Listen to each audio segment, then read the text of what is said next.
What is a merkin? You don't know what a merkin is?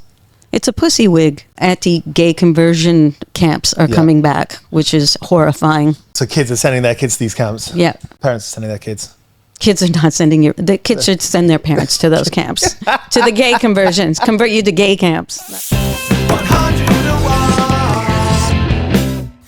The show's called 101 Part-Time Jobs. Because at some point I realised, you know, you don't become an artist and the work stops. You become an artist and the work probably multiplies. Right. It's funny because I was thinking about, because I haven't put out an album in 10 years and it's so different now. And it's kind of like if you asked your PR person to make a beat every week, you know, because they're asking you to do your own press with your own content and your own, you know, everything that you have to do that you didn't have to do before, but that wasn't expected of you. But like, you know, there's this independence, but also just like so much more responsibility in a way and exhaustion.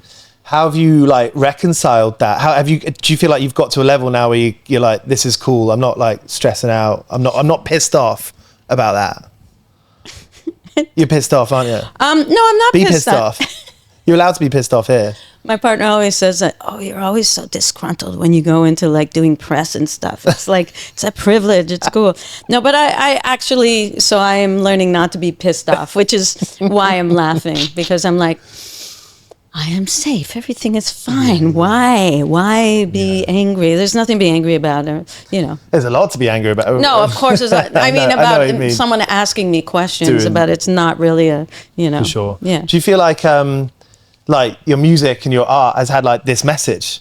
You know, the message is be yourself. Don't give a fuck about what you're supposed to think you're doing. You know, body image, like reclaiming your sense of self. Yeah. This is big things, you know. I think it's everything. I think that I don't want to make it simplistic, but if people would just be who they need to be, there would be no sort of reason for other people to feel like they have to control other people's bodies or who they think other people need to be, because it's, as my single points out, not in your mouth, none of your business. You know what I mean? So it's like, also, you think about the people, the patriarchy, whoever you want to call it, who feel like they need to have control over you. It's what they're hiding inside themselves and the problems it will create for themselves, that they have to keep hiding and they keep having to make, you know, it seems like this family values or this, you know, things that they can't uphold themselves to. So why can't we just really be who we are? Try and feel good about yourself and try and understand that it's okay to be who you are, not who you see you're supposed to be, or who they're hiding, or what they're hiding from you that maybe will help you become who you need to be or inspire you. Yeah. What a world we're living in. It comes down to control, right? And I think that every time I see an advertisement with someone wearing an item of clothing or, you know, a swimsuit or something, it's like, that advertisement is trying to make people feel bad. Yeah. Yeah. Fuck them. Yeah, exactly. It's not cool. It's like, and it's good to remember that, because like I say that confidently, I say that with my chest, but also it gets me. Yeah. You know, also I go shopping and I'm like, oh, do you know what? Maybe I should slim down a little bit. Maybe I should get that denim jacket. It's all based on shame, and we grow up on shame and guilt, and we don't need to. Why uphold these things that aren't even true? You know, like politicians, you know, like if you look at Grindr and stuff like that, they want to release all the names, and it's all these like prominent people who are on Grindr who are upstanding heterosexual people. Or, you know, we can go back to like Pope's relationships with young boys, or just all these things that make people do these things that don't need to happen, but happen because of all this pressure and that we give ourselves and the shame that we tell ourselves. Do you think that shame, is it becoming more and more compounded as time goes on? I mean, obviously just like we're in the Trump era, we're in the Andrew Tate era. Do you think these things are like, the messages to like young men especially, is like compounding the stuff? Especially young white men, like we matter. You know, like let's get our power back. Like it's just like white supremacy is just like off the chain, and it's also just like twisting everything like it always has, but in ways that are helping people feel the fear, you know? Do you feel like that gives you, like, when you're making art, when you're making music, when you're writing lyrics? Yeah. Are you more galvanized now than ever I mean, yeah. when you're talking about what you're talking about, which Yeah. is sex, body positivity? Yeah, body positivity and just like queer and trans rights and just, bodily autonomy and just medical care as a human right. Yeah. Human rights in general. Yeah. It's like, it blows my mind. Yeah. You talked about how you love Amyl and the Sniffers. Amyl and the Sniffers are amazing. It's like Amyl and the Sniffers, like Amy is like Iggy Pop and Wendy O. Williams rolled into one, just like punching you in the face. She's so fucking cool. I was watching a clip yesterday where she's like, it's an instrumental part. She's just kind of doing that. And I'm like, fuck yeah. Like, she makes me want to jump around. Yeah, she's amazing. That's Yeah. fucking sick. Lambrini Girls. Lambrini Girls are amazing too. So excited to do the remix for them. Yeah. And just watching them explode in the States too, seeing the footage of, how they're speaking out, and it's incredible. That gives you hope, doesn't it? It does. It all gives me hope, and I feel very privileged that I have a voice and that I can do what I do, and I don't have to water it down. Yeah. Yeah. I love the new record. I've been getting stoked to it. I've Yeah. been getting on the train to work, being like, yeah, Cool. and I grew up like listening to a lot of guitar music, and I don't know loads of like the electro clash stuff. That stuff was kind of like a recent thing for me, but I get it. It fuels you, doesn't it?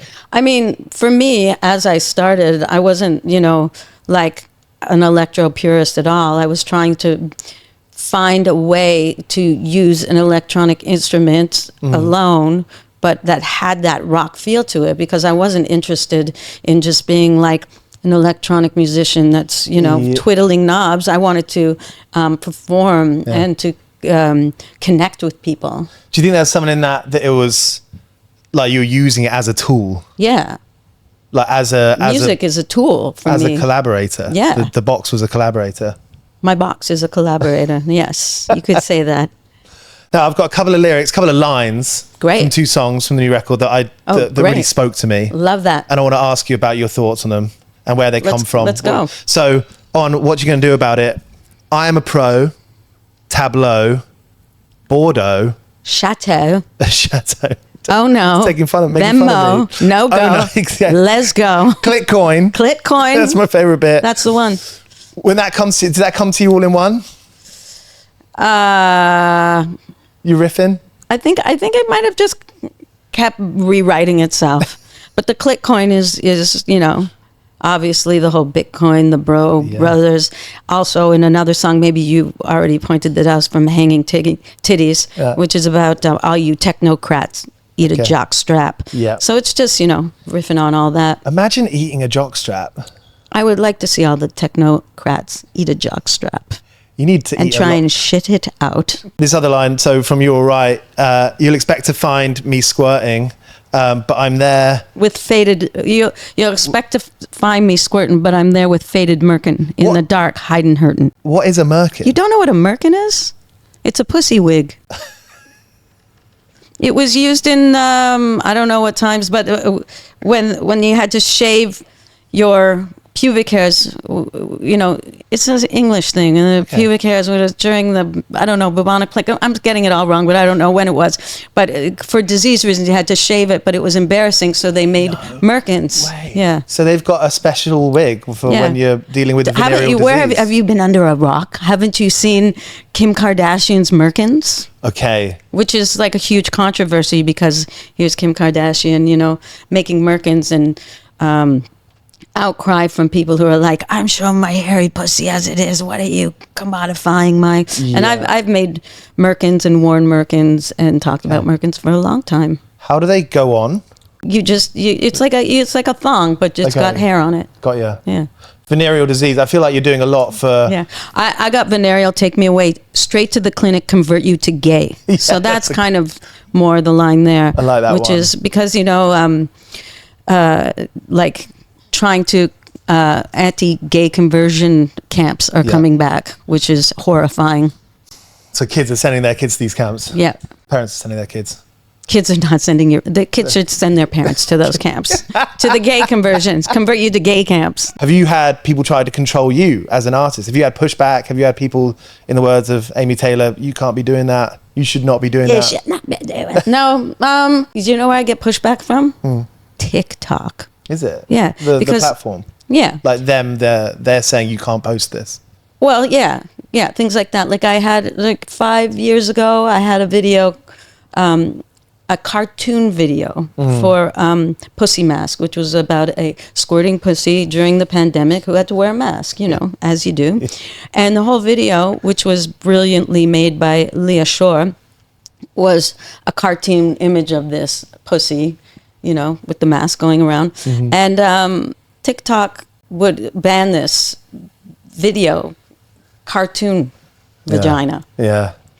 So all these images, like it's not even, they're like fun and informative, but just like, I get pushback from TikTok. Let's just say that. And you hear about people trying to put out records, and if it's got like a curse word in the title or something, that the DSPs don't like it. Yeah, they don't. That's true. It might be more this time too, with songs like "Hanging Titties" and "Fuck Your Face." I don't know what you have to bleep out here, but we have to bleep out nothing. yeah. which is Well, there you good. go. Do you worry about that stuff? And I'm guessing you don't, but from what you just said, obviously, but like you can see how this is your job, right? Like this is your revenue, this is your income. Yeah. Some people might be nervous about just getting censored or, not being able to get it to the people that it's meant to get to. You just have to find smart ways to do it. I mean, I will just do what I do and see where it will get and who it will get to. Yeah. Which is what I've always done. So. Have you and this is like a fairly direct question, but have you made quite a good living making music? I have been able to live from music, yes, very privileged, because I just toured like a maniac all the time. And I've been very privileged with syncs. Okay. With 2 songs, especially with Fuck the Pain Away and Boys Wanna Be Her. Lost in Translation. It's been in like Lost in Translation, Sex Education, use it on 2 episodes. I mean, I can name, there's a lot. And also Boys Wanna Be Here, even more than Fuck the Pain Away, have been used very often. So I feel very privileged with those syncs that have kept me afloat for all these years. Yeah. Cool. And because touring's tough. I work a lot and I don't make incredible amounts of money touring, but I do. Yeah. Have you seen the music industry change from being a world where people would give you 6 figures to make a music video to now where it's like people making music videos on their phone? Yeah. I was never that. I never got that privilege. I was after the 90s, after those I never had a deal for 6 figures. I never had any of that. I always made a lot of videos on my own. Actually, I say the last 10 years ago, my last album for Rub, I saved a bunch of money and put aside so that I could make a video for every song. But when I first started also, I just made videos. In 2000, I would make a Super 8 videos. Yeah, cool. But I always tried to make my own videos on which any way I could, which I think is cool now, that it's not such a, high budget video. It's just casual. I think casual is really reality, and it's cool, and you can be way creative that way. I wanted to be a theater director. Okay. Yeah, and I wanted to make cool musicals. I was really into Phantom of the Paradise. I don't know if you know this. No. It's a 70s rock opera version of Phantom of the Opera. It's by cool. Brian De Palma, and actually the Phantom in it has teeth like this, and Rocky Horror Picture Show and things like that. And I wanted to just make cool musicals that obviously we're talking about music itself, and also sexual positivity and things like that. But I didn't even know that it was about music more than it was about theater. Because when I went to theater school and wanted to do cool musicals, people were like, "We are doing Ibsen here. We're doing, Chekhov," and I'm like, "I want to do that." I quickly learned that you could be your own writer, performer, director, and have your own theatrical universe. So Right. that's how I got into music. And I used to do folk music. Just because I played guitar, and I had a girlfriend at the time, and then we broke up, and then started singing songs about how we're not getting along together, but like, stuff like that. And I just moved on from folk music, and the shit was, four of us coming together and being disgruntled a little bit about all the music we were doing, and just like smoking weed and just singing whatever came out of our mouth. And that kind of set me free and gave me my name Peaches. And I carried on that spirit, after that. That's the story. That's how it came to be. Did you find value? I mean, I find it interesting how you broke up with your girlfriend and started writing songs together about the situation. That's quite. Did you immediately see value in, like, communicating your emotions, ultimately, like expressing the way you're feeling? Yeah, I guess when you're making music, and then whatever emotions you have, it just kind of comes together. Yeah. But no one teaches you that. No one teaches. I mean, Teaches is a breakup album. Teaches is a heavy breakup album. And also a sexual awakening of someone who's in their 30s and realizing that you don't have to comply to any sort of version of sexuality that comes from a male gaze or anybody else. So I was coming out of a bad breakup, and I didn't use that as anything. Like, I would never said that until years later. And also that I had thyroid cancer or anything, and that it woke my brain up, like, this is what do you want to do with the rest of your life, Right. Bringing questions of immortality and, how to take control of your own life. So, these are big things. yeah, these are big things. And then I wanted to also express music the way I wanted to express it, in the way that it wasn't like, I don't want to just do rock music and say things, but I want electronic, but I want it to feel like that rock immediacy. And I want to say lyrics from my voice. Why do I sing along with these lyrics that don't relate to me? So I was just trying to flip things by asking questions. And Any band that started in the last 10 or 15 years, they've all, been definitely working side jobs. Yeah. Even, when they become successful, or whether they midway up a festival, whatever it is. What was your kind of attitude towards having side jobs and, supplementing your income ultimately, about when you were making music? Well, I had a job in a daycare. I was teaching kids, and it was super boring, and all the teachers were exhausted, and there'd be like 25 kids screaming and yelling, and that's when I was learning acoustic guitar. So I'd bring in my acoustic guitar, and immediately the kids, I would be like, sit down, sit down, sit down, stand up, stand up, stand, and you'd see, like, simple instructions and repetition, kids would get really into it. And kids that age, like from, anywhere from 3 to 6, they just want to role play too. They want to do all these things. So I developed this program that was more like music storytelling, role playing. And it would kind of like, I would immediately have all the kids' attention, and I would never tell them what to do, because growing up, because I love theater, I used to go, try and get involved in these classes, but I would always be told what to do. There was no room for expression. It'd be like, we're doing a Halloween play, you're going to be a bat.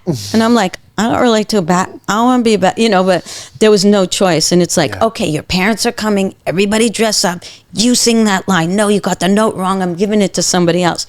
So there was never an idea of like expressing yourself. It was just like to show off. So my programs were all about just like letting the kids express themselves. I developed this program, and it was at the YMCA, The youth club.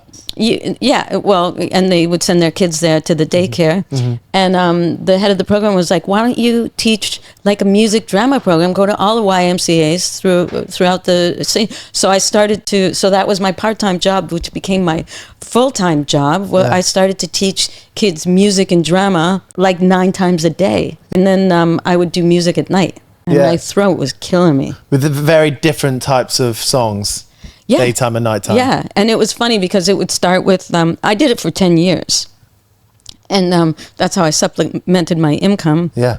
And I started with the folk music. And by the end, I was doing Peaches. And it was funny because I never told the parents what I was doing. Because I also did like home classes. Like the parents would bring like 10 of their kids, and I would leave me alone in the basement with them, trust me. And then they would come down, sneak down and see me like their kids moving around, whatever, doing whatever. But you wouldn't want to freak them out. You wouldn't want to show them Peaches. No, I didn't tell the parents about Peaches, but actually there was a free magazine and I was on the cover of it as Peaches. And I remember this story, you know, because I would play kids' birthday parties too. And one of the kids who like was obsessed with me or whatever, they were like 4, they're in like an ice cream shop with their dad and they're like, "That's my teacher." And they're pointing at the front of this magazine cover. And the dad's like, yeah, sure, kid. I'm going to take the magazine, took it home. And, you know, he didn't know who I was, but his wife did. And he said like, "She thinks that's that." And they're like, "Oh my God. That is the teacher." And they read about me. And then I remember, you know, it was already near the end. I had already planned to like stop, but I was doing it. And they were like, "Oh, we heard it." They would read about it and all the moms would get together after the classes that I teach again. They're like, "You're Peaches. We don't know what that is, but tell us about it." Like it was cool. Do you remember how you were dressed on that cover, on that magazine cover? I think it was just like a really long, tight hoodie. Like Okay, my fashion sense was like, I didn't know what I was doing then, but Fashion's hard, you know? I got into it, like in just like expressing myself in that way, not more like what will be fashion, but Yeah. I look back on what I used to wear and it's just funny. I'm like, ooh. I love that you got, is it like an upside down leather jacket you've got in the new press shots? I do. You know, that's actually today's, I don't know what day this is going to go out, but today is November 17th. And it's actually the anniversary. My sister passed away on this day, and that's her leather jacket. And we've turned it into an upside down, like monster coat. And it was like her favorite thing. I remember when she passed away and was like, "I want this for me," you know, like, "Oh, I want a memory of it," because she was so special. And I'm like, I get the leather jacket. I just want the leather jacket she always wore. Yeah. That's a really nice way to pay homage to her. Yeah. Well, she was a huge Peaches fan too. So now she's in the shows. Last question, and thank you so much for your time as well. I really appreciate it. You know, you're a legend. Big fan of the work fuck ups, you know, so that's quite like a funny one about like the kids you're teaching, like finding out about your kind of, you know, nighttime alter ego, nighttime show.